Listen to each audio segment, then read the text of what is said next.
As I have pointed out previously in this space, I'm no fan of hope. Indeed, I wrote the featured article for the May 2019 issue of the peer-reviewed journal Clinical Psychology Forum. It was titled, Becoming Hope-Free, Parallels Between Death of Individuals and Extinction of Homo sapiens.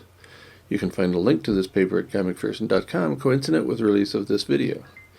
In my article, the first sentence of the abstract tells most of the story, quote, "The belief in a positive future, or hope, is not useful when presenting a person with a terminal diagnosis," end quote.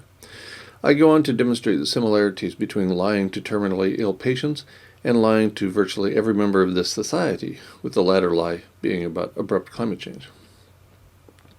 Hope is wishful thinking.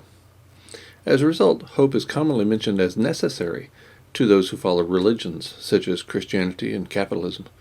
Well, there is nothing wrong with wishing for something. I prefer to call it what it is, wishing. In the absence of supporting evidence, the road to ruin is underlain by hope. As I've also pointed out in this space, I'm no fan of fear.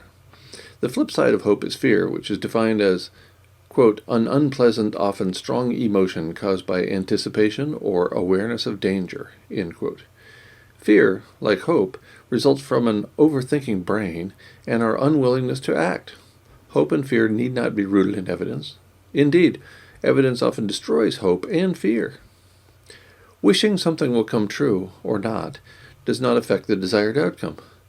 As American novelist Lev Grossman pointed out, quote, "If there's a single lesson life teaches us, it's wishing doesn't make it so," end quote.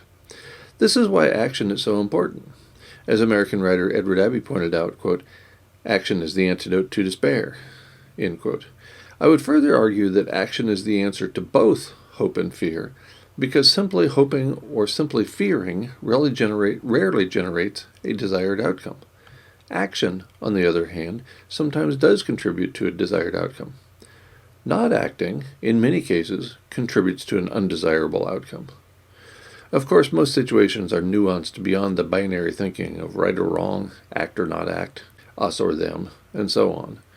To use a simple example, we all know that killing another human is wrong, unless, of course, it's an act of self-defense or defense on behalf of someone else. Action, too, is nuanced. Right action is based on relevant conditions. Even killing or stealing from another human can be viewed as right action for a particular situation. Murdering Adolf Hitler in 1935 might have prevented much suffering. In the case of robbery, think about Robin Hood. To summarize, sometimes the needs of the many outweigh the needs of the few, as Mr. Spock pointed out in the 1982 film Star Trek II, The Wrath of Khan.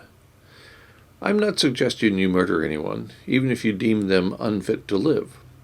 Just as our virtual absence of free will is not a get-out-of-jail-free card, neither is rationalizing our every act.